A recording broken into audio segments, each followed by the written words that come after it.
Can you guys hear me? Yeah. Just like Pastor Joe said, my name is Troy Swier. I served in Gulf during Desert Shield, Desert Storm, and this is a presentation for a portion of what I had gone through with God's provision, looking after my platoon and I and our company as we got prepared to leave and deployed overseas. I have some pictures that I'll make reference to as we go along. Of course, you can't have anything about the Gulf War without Norman Schwarzkopf, General Schwarzkopf. So I found that picture and I thought that he was pretty iconic as it relates to the Gulf. So I've been thinking about the event and who I wanted to give glory to, Troy or to the Lord, and I chose the Lord. God protected my platoon during the following events every step of the way. Some background about deployment to the Gulf. I finished Army basic training in AIT in the summer of 1986, and I started college at South Dakota State in the fall of '86. And I enrolled in an early commissioning program in 1987. I got commissioned in May of '89, and I graduated from SDSU in 3.5 years in December of '89. I immediately went to the chemical officer's basic course, and I finished the basic course in 1990, in May of 1990. So we, the 323rd Chemical Company, convoyed to annual training in the Black Hills in June and July of 1990. The company won the coveted Seibert Award. This was an award the Army gave to chemical companies that were highly proficient in their skills. The company was activated in September, October of 1990, and the destination was the Gulf. If any of these above time frames have been modified, like when I went to school, when I graduated OBC, winning the Seibert Award for the chemical company, I don't think that any of these, the deployment would have happened. If somebody else would have gotten sent, it wouldn't have been our outfit. And so at least in my involvement, this Seibert Award. I have a little bit of information about that too, background. It's the Major General William Seibert Award. It's an award that is, it's an award program that gives recognition to excellence to the best chemical, biological, and radiological company or chemical, biological, and radiological explosive company in the active component, the Army National Guard, and the Army Reserve. So every year somebody wins that. And it just so happened that our company had won that right before the invasion, or right before the Iraqis had invaded Kuwait. Can you go to the next slide?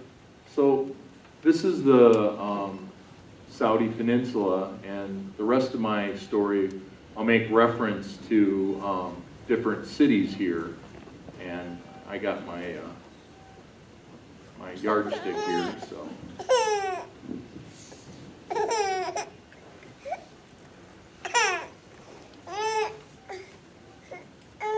So Psalm 37:23, or Psalm 37 verse 23 says, "The steps of a man are ordered by the Lord who takes delight in his journey."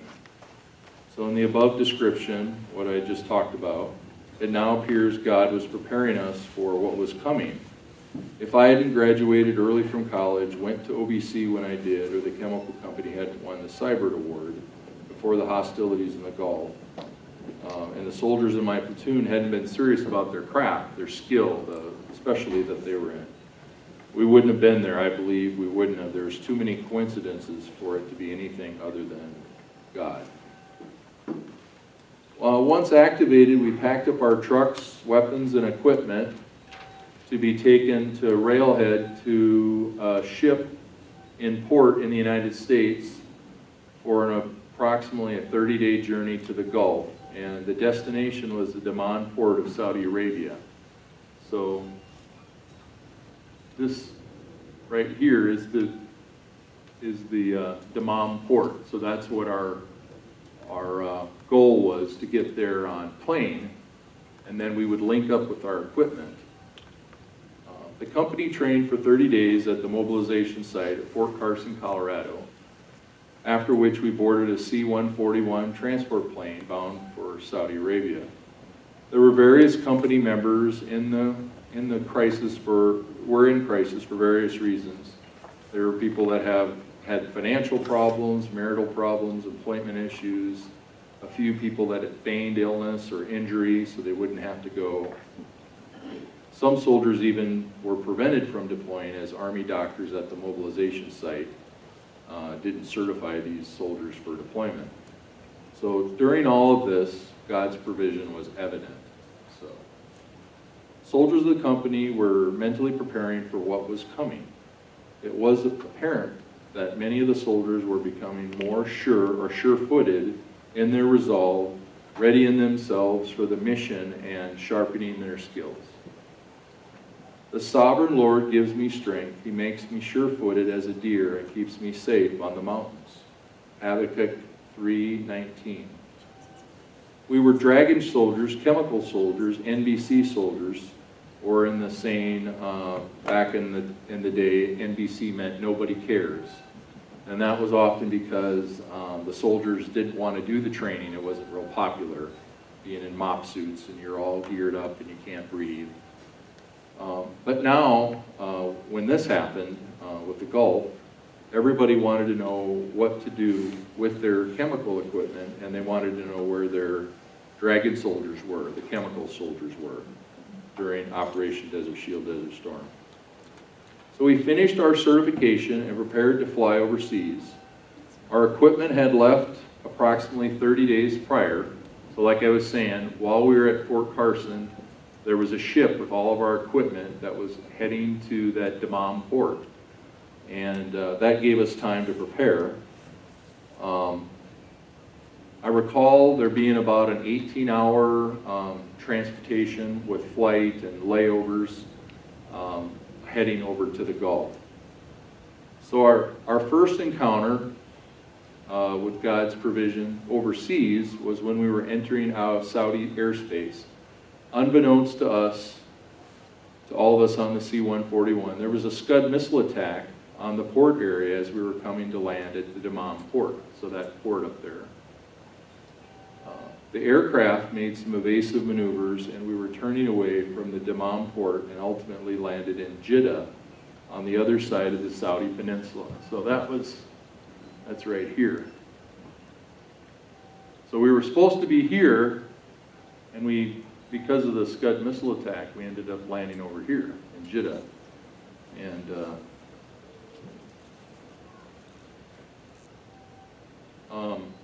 seems like the landing was an emergency landing there so that the Scud missile attack would be over with, and then we could fly back over to the Dammam port. And as an aside, the Scud missiles were a surface-to-surface missile that was designed after the end of World War II by captured German scientists, and the Scud was based on the Nazi V-2 rocket, which was used to attack London during World War II. So after all these years, I was trying to find a little information about the Scud, and I didn't realize that. But as we got off the plane and took a break on the runway in Jeddah, Saudi Arabia, so the Scud missile attack had happened. We flew across the peninsula, landed at Jeddah. I overheard an Air Force pilot describing a Scud missile coming into port, and a Patriot missile exploded the Scud in the atmosphere near our plane. The pilot was visibly shaken. It was dark and still hot on the tarmac outside the plane.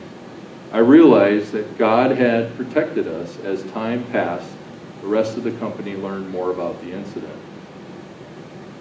We reboarded our plane and did end up landing in the Dammam port of Saudi Arabia in the early morning hours.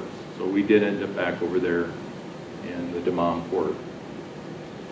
We were there for about a week, and to link up with our equipment. And during this time, air sirens went off whenever there was a Scud missile attack, and the Iraqis were also launching Scuds into Israel at the same time that they were attacking Saudi Arabia. Everything was loud.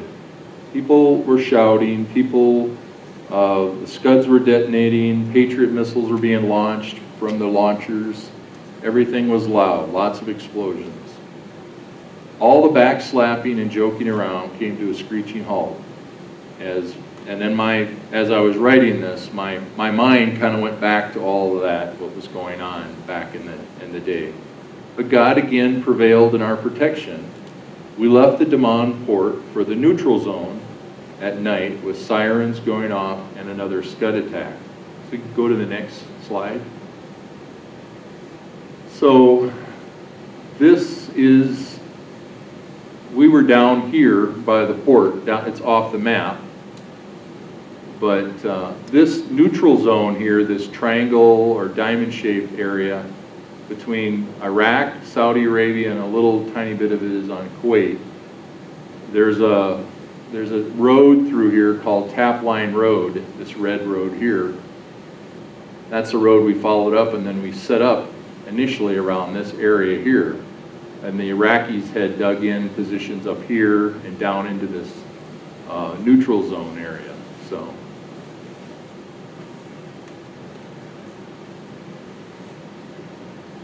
So when you think of the neutral zone, you think of a bad Star Trek episode with Romulans and things to that effect. But it was a large area in the desert between Saudi and Iraq. And it also bordered Kuwait. Once we arrived, we worked on improving our perimeter and digging in. We were preparing for the eventual ground offensive with Saddam.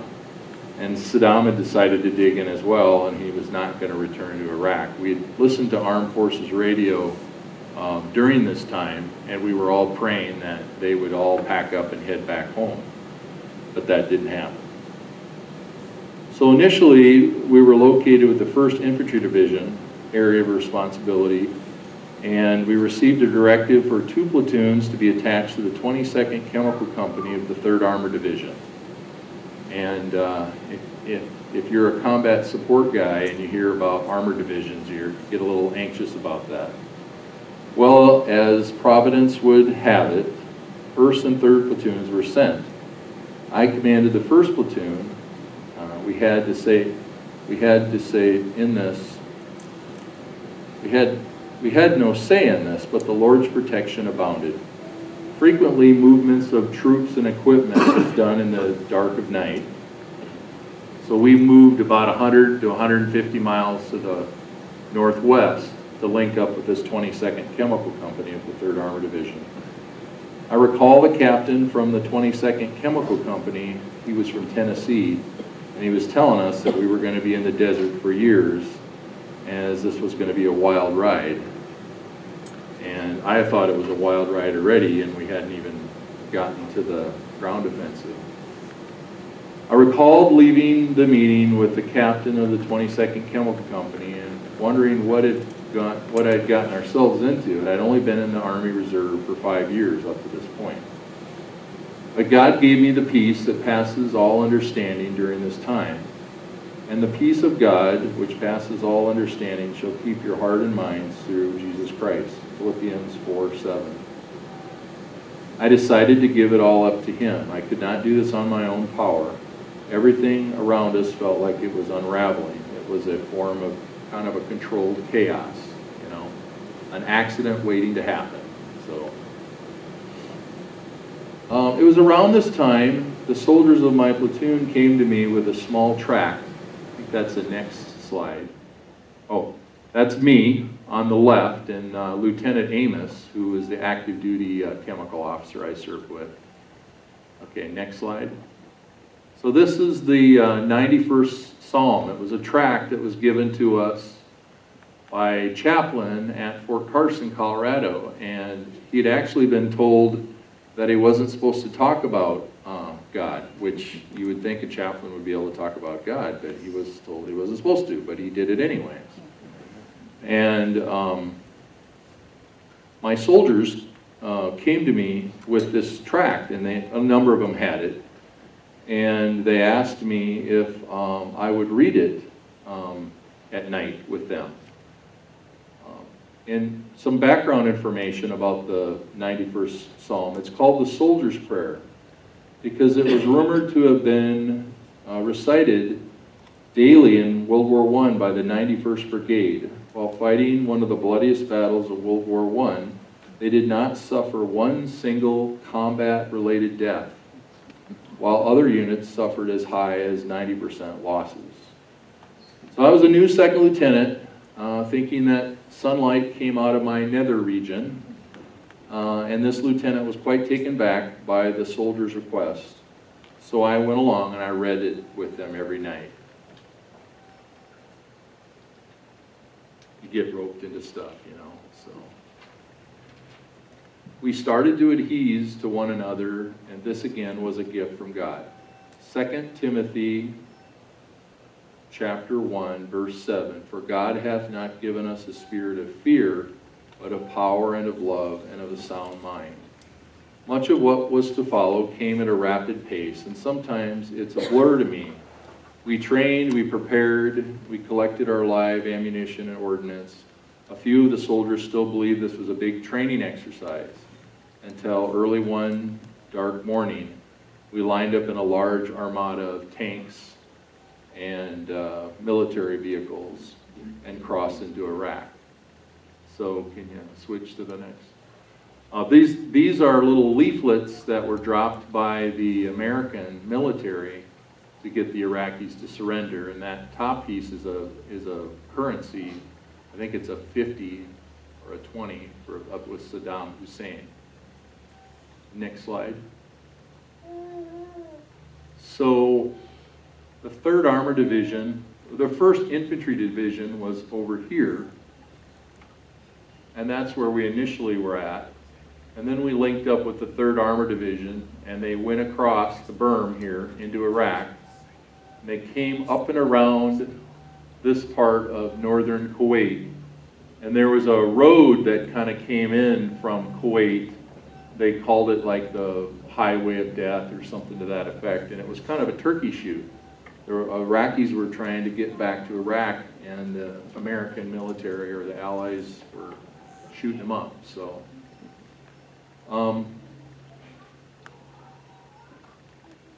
we were told that this was the largest invasion force since World War II. There were approximately 500,000 American military personnel in all the branches that were over in that part of the world. I recall chambering around in my M16 and crossing the berm that the Iraqis had built on the border of Saudi Arabia and Iraq. An hour or so earlier, the combat engineers had breached the berm, and the engineers and the armor had crossed over into Iraq. The armor was making contact with the enemy. There were explosions, flashes of light, flares being launched, the ground shook, and we could feel the compression of the explosions, and the sound was deafening. It was hard to even communicate as the sounds were so loud. And I felt sorry for the guys that were experiencing the receiving end of all this. So, you can go to the next slide. This kind of shows what some of the Russian vehicles looked like after we went through the area when the sun came up. And if you look at the turret, you can see that the round went through here, the nice round little hole, and then it detonated everything inside there. So, but that stuff was all over the countryside. And 20 years later, I went back to Kuwait for a second deployment, and I was at 3rd Army headquarters, and there were still armored vehicles and stuff laying around in the desert outside of Kuwait City and in the rural areas. There were also bullet holes and damage to buildings in the city that hadn't been fixed, that were still there, left behind. You can go to the next slide. This shows all the oil well fires that we were in that particular area, and when the wind would shift, the oil fires or the smoke would cover us, and it'd be like night. And mind you, it's hot out, it's desert. But at the end of the day, if I took my hand and went across my arm like this on either side, and I'd look at the palms of my hand, they were covered in crude oil. So we were breathing it in, and we were coated with stuff while we were there. So you can go to the next slide. Another series of, and you can see there's multiple wells that were detonated. So, and I just took this with a little tiny, those old cameras, 35 millimeter cameras? The 110 maybe? Or 110, whatever it was. I got it at the PX. You can go to the next slide. And that's probably the closest I got to any of them, because that you could feel the heat. And then at night, when it was dark, it was dark outside, it looked like hell coming out of the ground. It was the craziest thing I've ever seen in my life.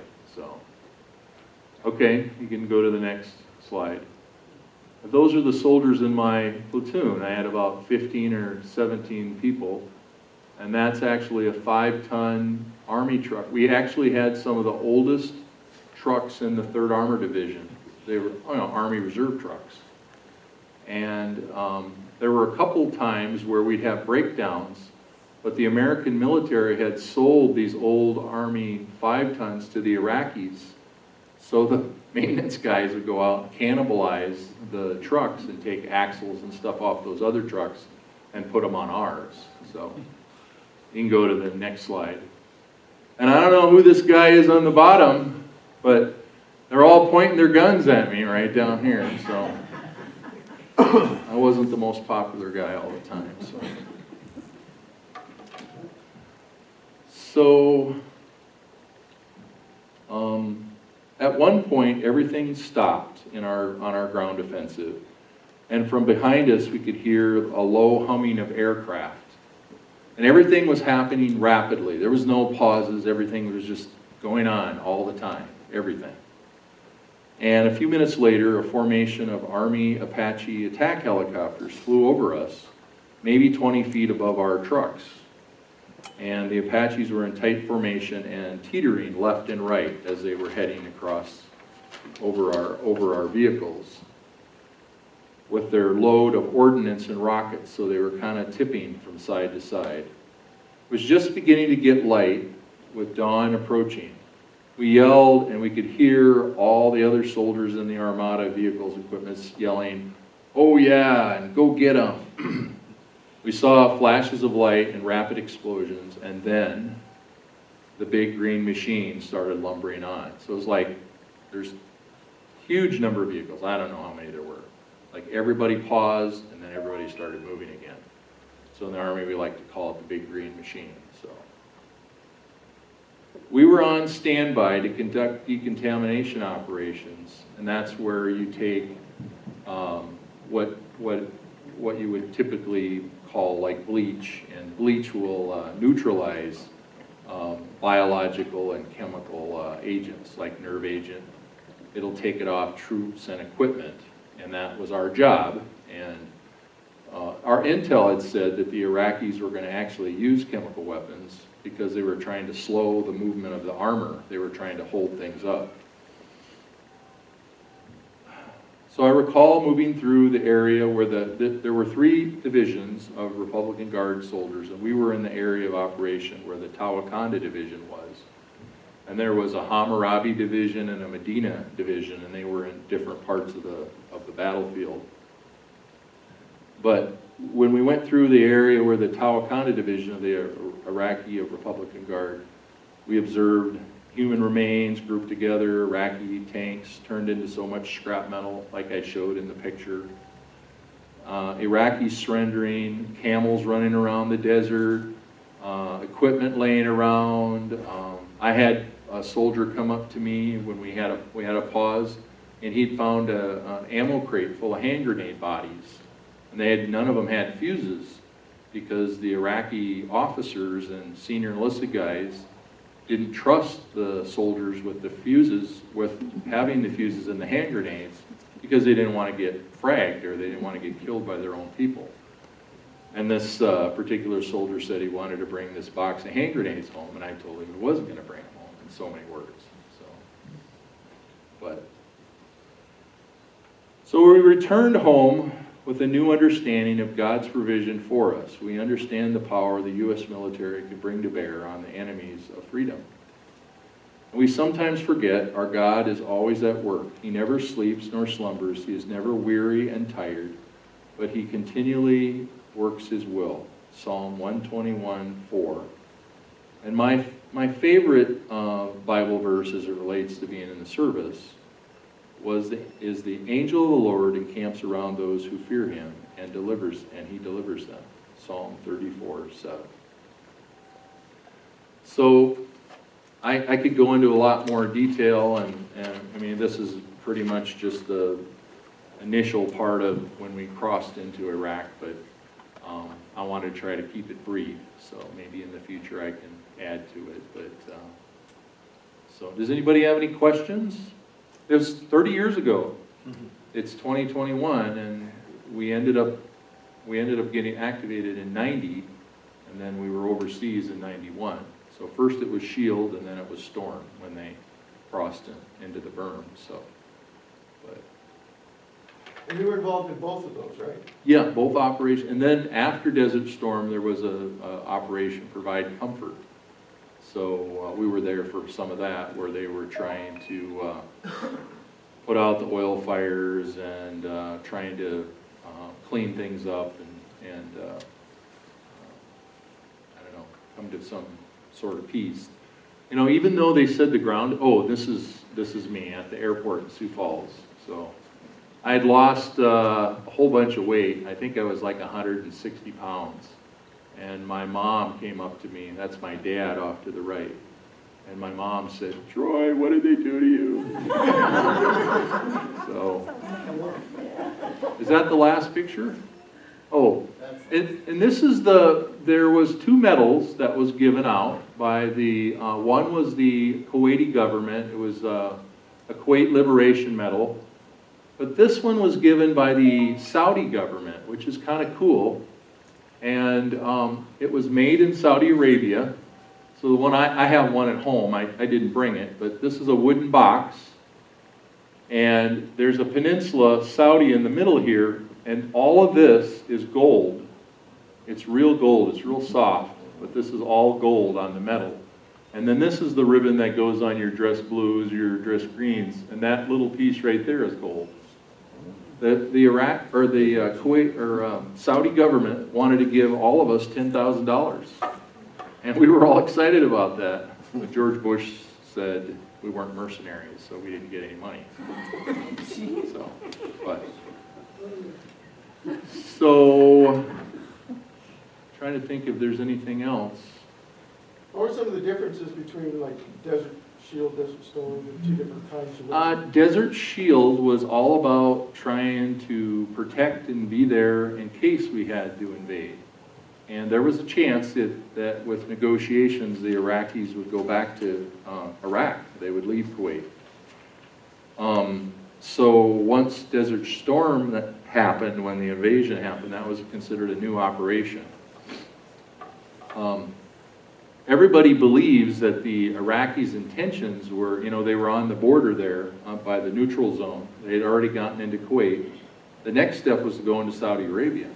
And the Saudis knew that.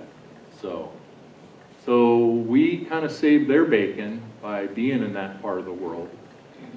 And I think there were some relationships that George Bush had with some of the Saudi emirs or kings or what have you. But I was 23 years old, and I had 2 kids. I was married, and out of my commissioning class at South Dakota State in '89, I think there were 28 of us, and there were just 2 of us of the 28 that actually got deployed in Desert Shield, Desert Storm. But the 3rd Armored Division got deactivated, 2nd Armored Division got deactivated. I think they have like an office somewhere, but there's no tanks and soldiers training. There's a 1st Armored Division now, but the other 2 divisions got deactivated. And if you go to the 3rd Armored Division website, or if you go to the 3rd Armored Division site on Wikipedia, or it talks about 3rd Armored Division, it actually makes reference to 2 platoons that were attached to the 22nd Chemical Company of the 3rd Armored Division. And those were my platoon and another guy, his name is Rich Caskey. So he and I were the 2 platoon leaders. So. What was the longest duration of time you had to spend in NBC gear? You know, we never had it all on. We had, when the ground offensive happened initially, because we thought we were going to get slimed. Thought we were going to get hit with chemical weapon.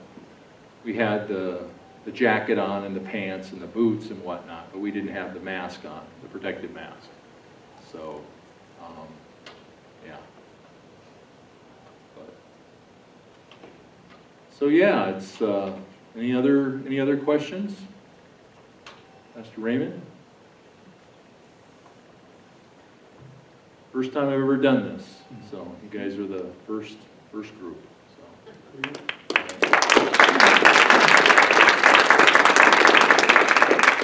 Thanks for going there for us. Yeah.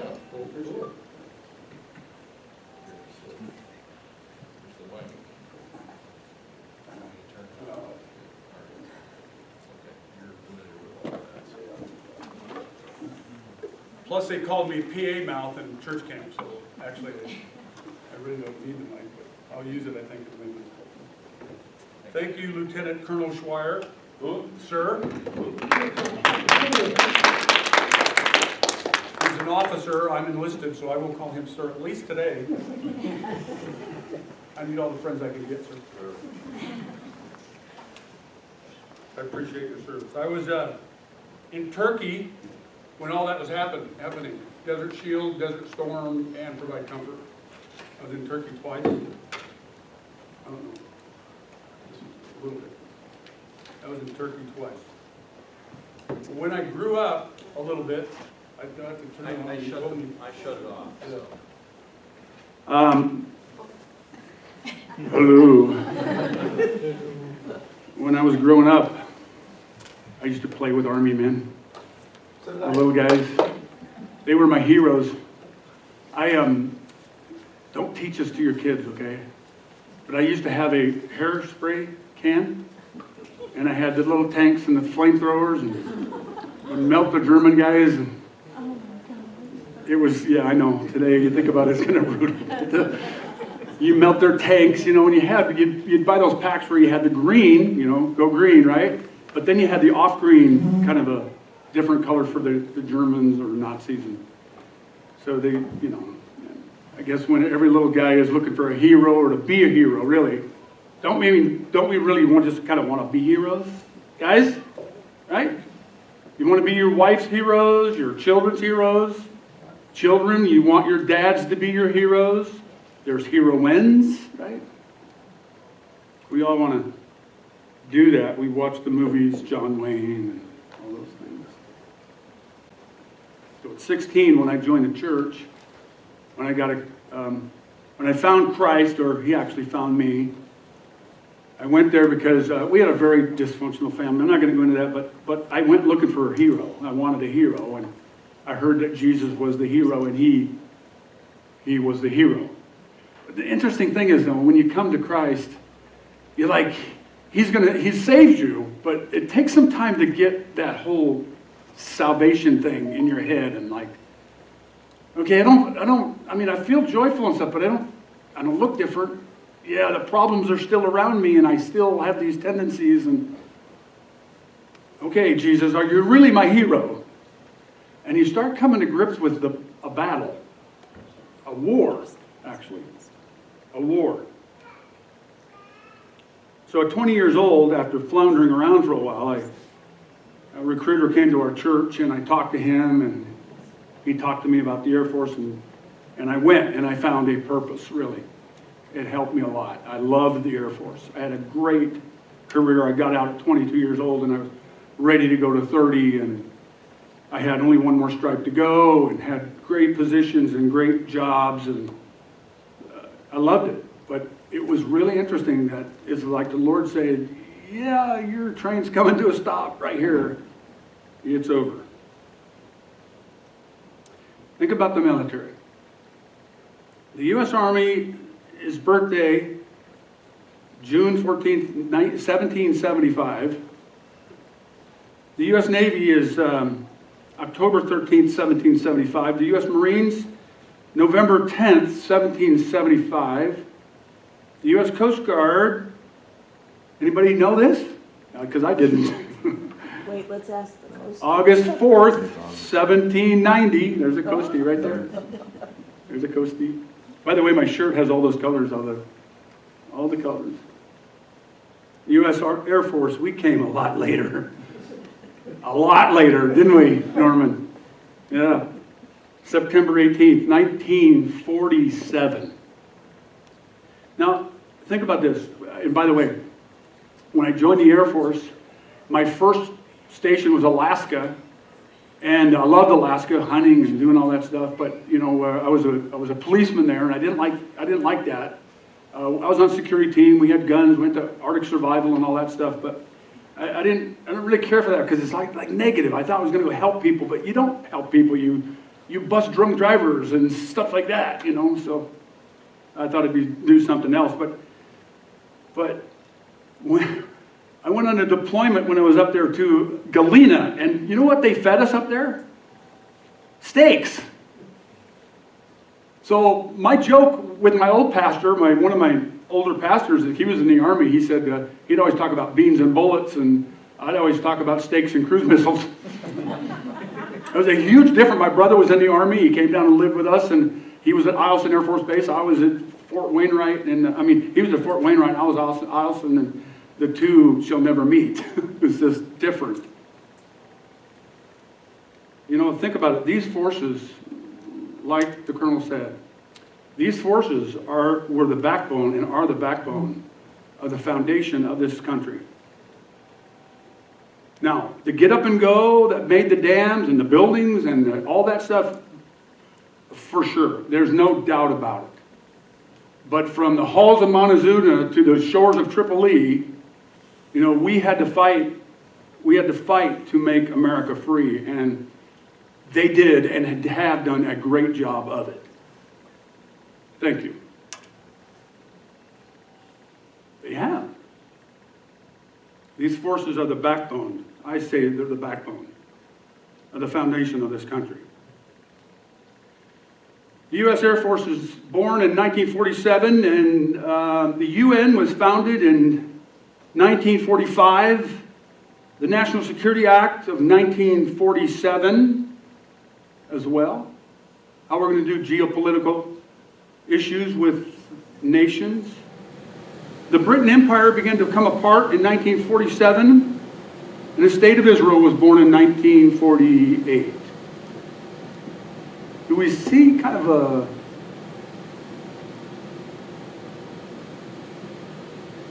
It's like the whole world was gearing up for 1948. That's the way I see it. Like the Lord is gearing up for 1948.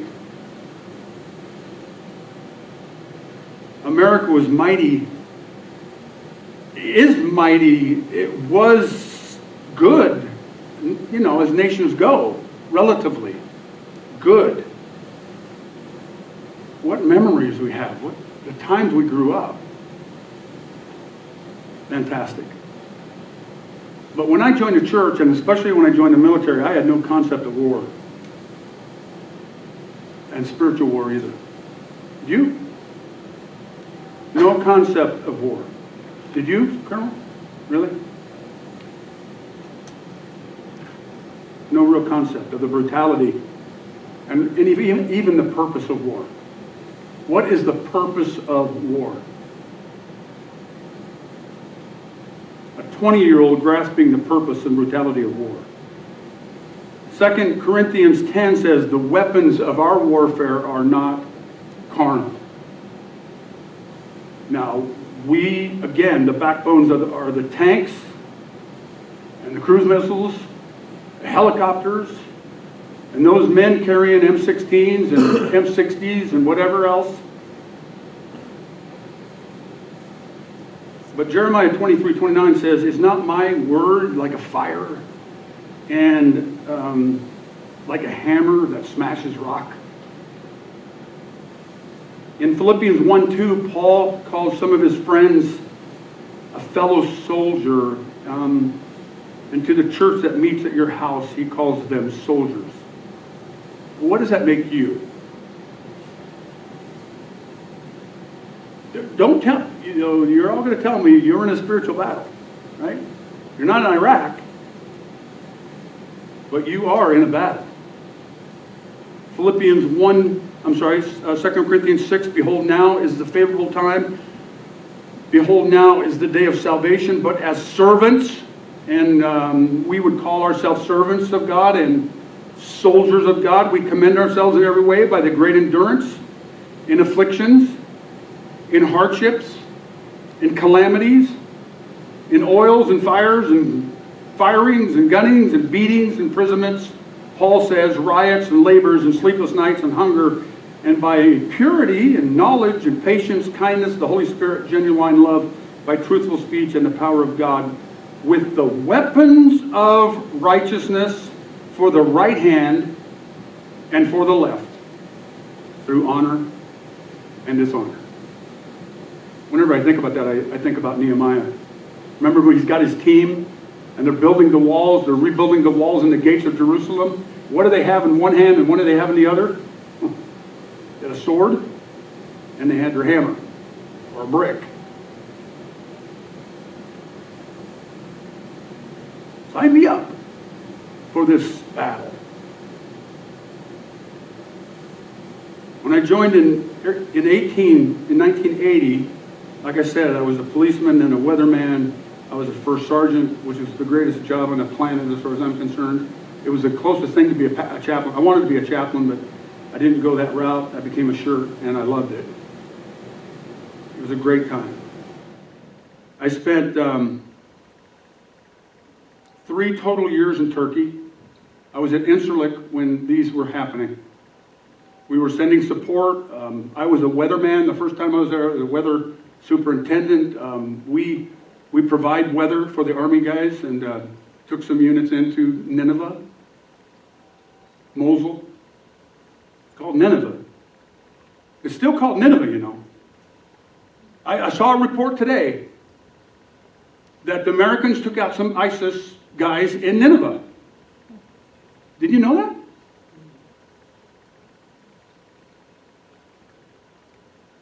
Wherever we went, and I don't know what you call them in the Army,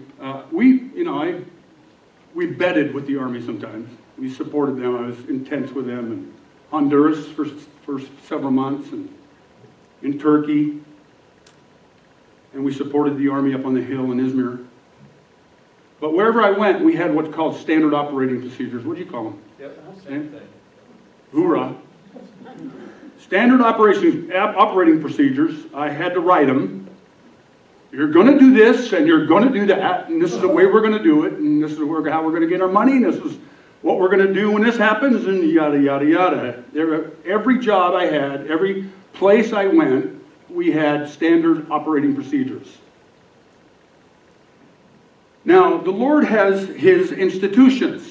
Did you know that He instituted marriage, right? That's an easy one. He instituted marriage. He instituted the church, right? Easy one. He instituted I would say the nation of Israel is an institution. But did you know that He instituted government as well? You knew that government was His idea, right? Did you know that Genesis chapter 4 is the first breaking down of a human government? Actually, Adam to some extent. But it really was the first Lamech that really started hammering away at God's government. God said this, but I will take vengeance this. How many times? That was Lamech. But government is God's idea. Romans 13, let every person be subject to the governing authorities, for there is no authority except from God, and those that exist have been instituted by God.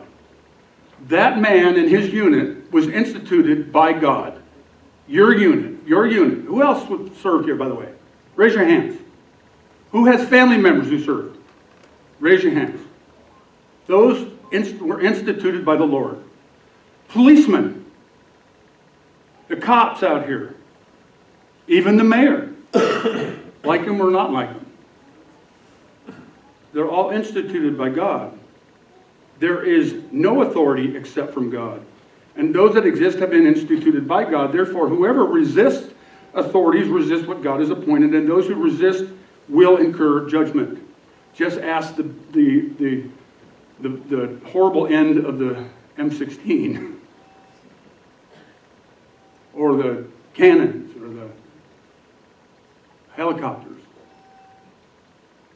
For the rulers are not a terror to good conduct, but to bad.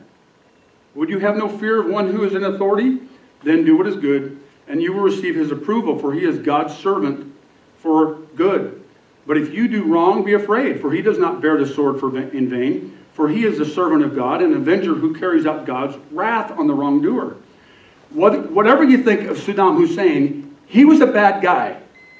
Now, you can question why President Bush decided we should go in there, okay? And the aftermath and all of that stuff. You can question that, but the order from the commander-in-chief is, hey, soldier, pack up and get on it. Therefore, one must be in subjection not only to avoid God's anger, but also for the sake of conscience. For because of this, you also pay taxes. Anybody pay taxes? Oh, that's me right there, don't it? For authorities are ministers of God. They're what? A minister, ministers of God. For right, supposed to be for right. Pay to all what is owed to them, even respect to whom respect is owed, and honor to the dead. Honor to whom honor is owed. The veterans built the foundation of America. They have fulfilled, and still fulfilled God's plan. It's not the presidents. They're the commander-in-chief. They're the tool. What the good ones from Ronald Reagan to, I'll let you name the rest. All the way from Washington, George Washington and Lincoln. By the way, remember all the miracles. The Potomac, when they escaped from Washington, when the British were coming. They should have got slaughtered on that island. Midway. I mean, how cool is that? I still love that movie. I lived in downtown Izmir, Turkey. Beth Tagomar, in chapter 10 of Genesis. I was on the 10th floor of the Hilton Hotel while he was down there doing our thing for us. I was the first sergeant on the 10th floor, overlooking Izmir and the port of Izmir and the Aegean Sea. Before that, I was sending weathermen and flights, briefing weather flights into Iraq and southern Turkey and other places. I toured several of the 7 churches. I flew into northern Iraq twice. Got to go to Nineveh, Mosul. I lived in Saudi Arabia for 6 months, Sheba and Dedan. I lived amongst Islam for three times for a total of about 3.5 years. I got to go to Israel before I came here. God has ordained my steps. I had it different than the colonel. I supported him. He was the tip of the spear, we call it. In the 22 years I spent, I had great jobs. I had great friends. I had great experiences. I didn't want to get out. But God said, get out. In those 22 years, I saw 3 major things happen. 1, increased wickedness around the world. It continued to increase. No matter how hard we worked, no matter how many flights we briefed into Turkey or Iraq, no matter how many army supports. No matter how much we did to bring about good, because it was mostly democracy, that's another story, but you can't bring democracy in the Middle East. Just ask those Sunni Islam 250,000 people that got fired from their jobs when we went into Iraq. Democracy doesn't work there because we don't understand it, but God does. Number two, I saw the decline of America. No matter how hard we worked. Just ask those people coming back from Afghanistan. Number three, I saw and see, even really now, the rise of our enemies. Now, we always had one or two that we were just bucking up against. The Russians are just kind of there. The Chinese are kind of there. They've been kind of separated. Now, they're not joined at the hip, but they're talking to each other. They're sharing. And Iran is right in the middle, and Turkey's their friends. And wait a minute, like America, where are you? Where are we? Where have we gone after all of our work? We see the rise of our enemies. And not just, folks, I know that if we're watching CNN, if we're watching even Fox, we're watching the COVID and paying attention to the shell game, what I call it, you know? But there's a chess game going on behind the picture. There is a man behind the curtain. Something's happening like never before. We still have the most powerful army in the world, in fact, ever known. But that's changing. Chinese shot off a hypersonic rocket the other day. Our officials are going, whoa, where did that come from? Daniel 2:21. He changes times and seasons. He removes kings and he sets up kings. He gives wisdom to the wise. Proverbs 21:1, the king's heart is a stream of water, in the hand of the Lord. He turns it wherever he will. Job 12:23, he makes nations great, and we all know that for a fact by experience. And he destroys them. He enlarges nations and leads them away. He leads them away. The average life of a nation is 250 years. We have lived 245 years. The average, it's interesting that the number 400 comes up in the Bible as the Amalekites and some others, has to do with Israel and other places. When did the Pilgrims land? 1620. What year is it? 401 years later.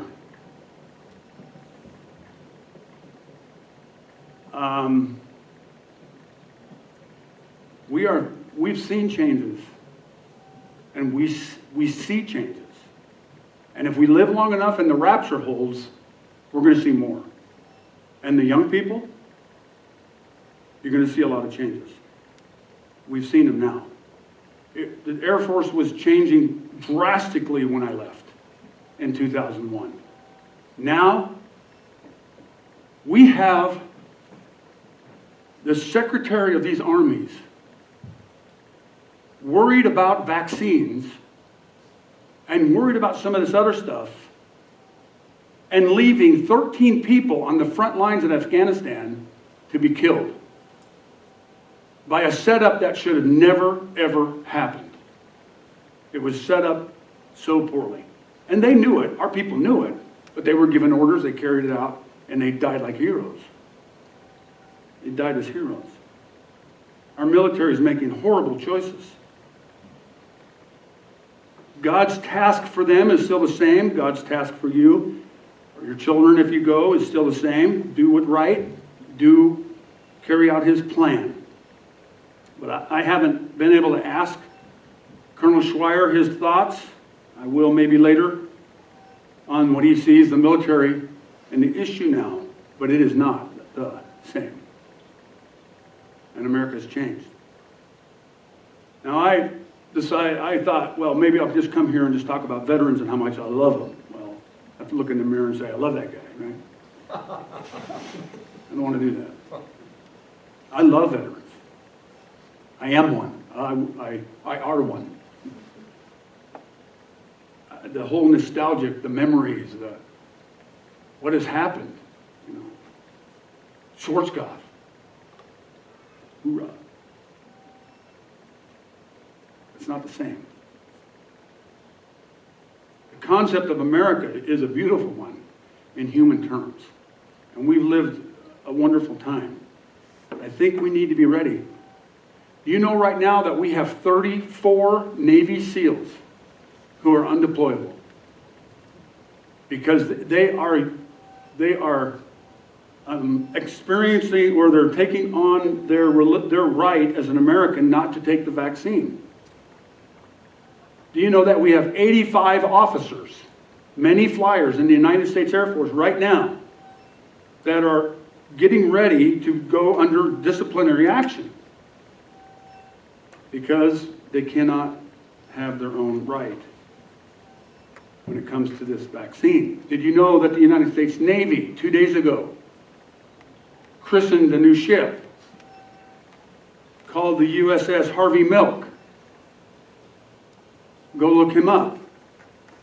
If you don't remember him, us older folks remember him out of San Francisco. Since 9/11, I think Christians in the church have gone, okay, something's within our borders. Something's happening. Now mass shootings.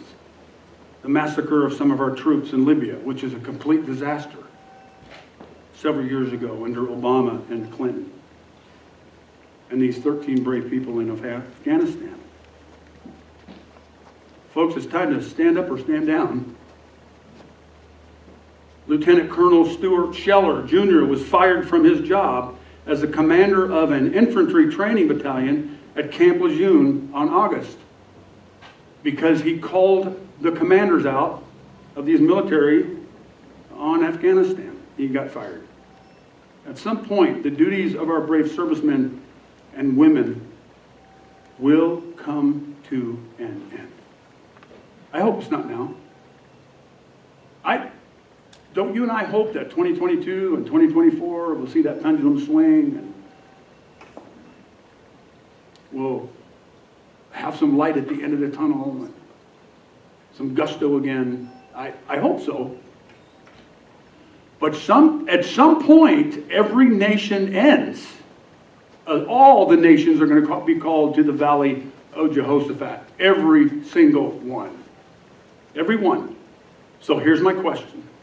Okay, most of us are too old to join the military anyway. Mark, if you want to send Melissa off, I think she'd do a great job. Hand her a cannon and let her go. But most of us are too old. But that doesn't matter, is it? Because right now, you're what? Girded with the swords and the shield and the breastplate, right? We're in it now. We're in it now. One day, I think, hopefully in the millennium, maybe there'll be a day for the veterans of Christ. The day where everybody fought on, you know. They lost their loved ones. They lost people. They fought on. They got fired. They got whatever. They endured to the end. Well, they're going to be rewarded at the Bema seat. Maybe that's it, right? That's it. That's a great Veterans Day. You're all veterans as soldiers of Christ. Because your march continues. Onward, Christian soldiers. Marching as to war. I think that we should continue to pray for our military. continue to pray for our president, no matter who he is. And yes, I want to crack a joke right now. But when I saw him fall going up Air Force One twice, and I kind of wanted, you kind of snicker it. And then you start thinking, wait a minute. The whole world is seeing our commander-in-chief fall up the stairs of Air Force One. It's tragic. It's tragic. So we pray, God, please bless this nation. Please turn us around. Please give us 250 more years. Give us 10. But folks, 2 Timothy 2:3. Share in suffering as a good soldier of Christ. No soldier gets entangled in civilian affairs. No soldier gets entangled in the shell game.